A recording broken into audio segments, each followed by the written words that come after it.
Olá, pessoal! Então, agora vamos para a nossa aula de fatores extrínsecos.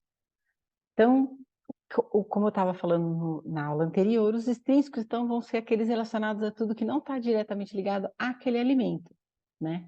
Então, lembrando de novo que a gente tem a deterioração microbiana e reações químicas e bioquímicas, como acontece, por exemplo, após a morte de um pescado. Então, a gente já tinha visto na aula anterior os fatores intrínsecos e os extrínsecos agora, que são externos ao alimento, que são relacionados ao ambiente. Então, qual estragaria mais rápido? Um leite refrigerado, embalado, ou um leite não condicionado, aberto, sem embalagem, sem refrigeração? Claro que o leite sem refrigeração, ele vai deteriorar mais rapidamente. Então, a temperatura baixa, ela é um grande aliado, né? Então, seria a conservação pelo frio. Então, ela é muito boa. A gente vai comentar depois disso na nossa última aula. Mas, então, quando a gente pega os micro-organismos, pensem assim, mais ou menos, essa figura que ela representa um pouco de como ele se comporta. Quando ele está em temperaturas negativas, ele não está morto, ele está adormecido e tem uma dificuldade maior para se multiplicar, mas isso ainda acontece. Então, é por isso que alimentos congelados não duram eternamente. Então, a gente tem que tomar cuidado com isso. No entanto, a maior parte dos micro-organismos tem principalmente, né, aqueles mesófilos, temperatura intermediária aqui, ele gosta muito de temperaturas frias, desculpa, que são aquelas ambientais, né?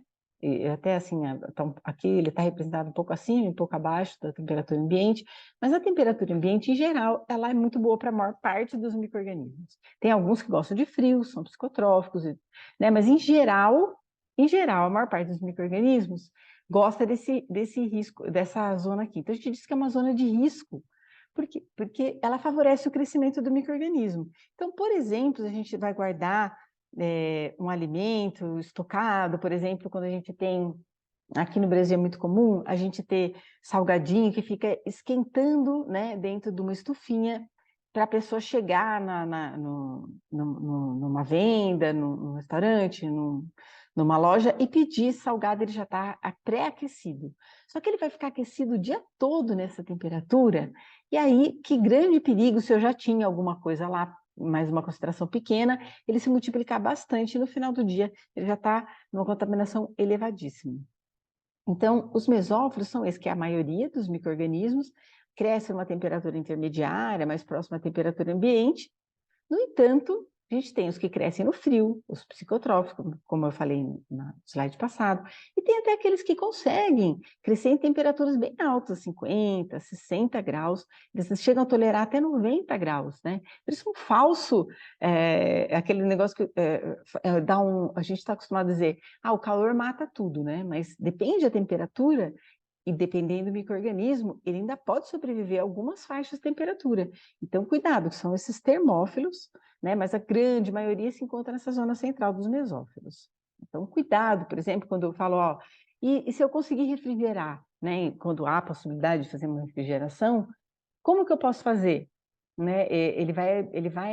Refrigerando, eu estou livre de contaminação. E não é bem isso, ele retarda só para alguns micro-organismos, mas para outros ele até acelera, né? Então, uma vez até gosta do frio, ele vai se desenvolver mais rápido. Então, alguns fatores extrínsecos, então, eles vão estar relacionados à temperatura, como eu comentei, mas elas também vão estar relacionadas a que ele vai estar sujeito, né? Que ele vai estar acondicionado ali numa prateleira, onde ele vai estar, ou naquela estufinha dos salgados que eu comentei, mas ele também diz respeito a todo o meio que está em volta, que umidade que eu vou ter lá, umidade relativa no caso, né? A luz, que pode ser um catalisador de oxidação, toda aquela atmosfera em volta dele, como seria, né? Então, só um exemplo de que o meio externo pode interferir, e não necessariamente só em função do micro-organismo, porque se eu mudo a água que eu absorvi, ele vai ter mais água livre, essa água livre vai interagir mais, ou se ele desidrata, ele pode interagir menos com o micro-organismo, mas também tem outros aspectos, né? Então, ele também tem aspectos de crocância, de maciez. Se a gente pegar um salame e pegar a ponta, tá mais ressecada, ou o interior, qual que a gente vai sentir maior maciez? Né? Claro que o do meio. Então, ela vai diferenciar muito em função dessa troca, de quanto ele foi absorvendo, ou perdendo, no caso aqui, dessa água livre que estava disponível na peça antes.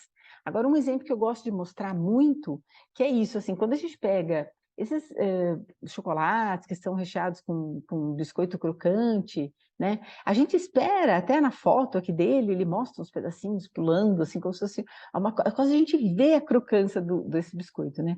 Mas o que acontece se, por acaso, não tiver uma embalagem adequada e ele absorve a umidade aqui?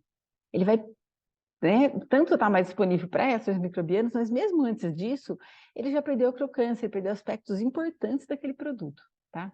Então, um pouquinho da bibliografia dessa aula também. E lembrando que, né, tudo tem fatores que o meio ambiente, se puser uma geladeira totalmente assim, cheia de panela, suja, com folhas, com tudo misturado, nada embalado, a chance de degradar é muito maior, tá bom? Pessoal, é isso? Podem ir para o próximo vídeo.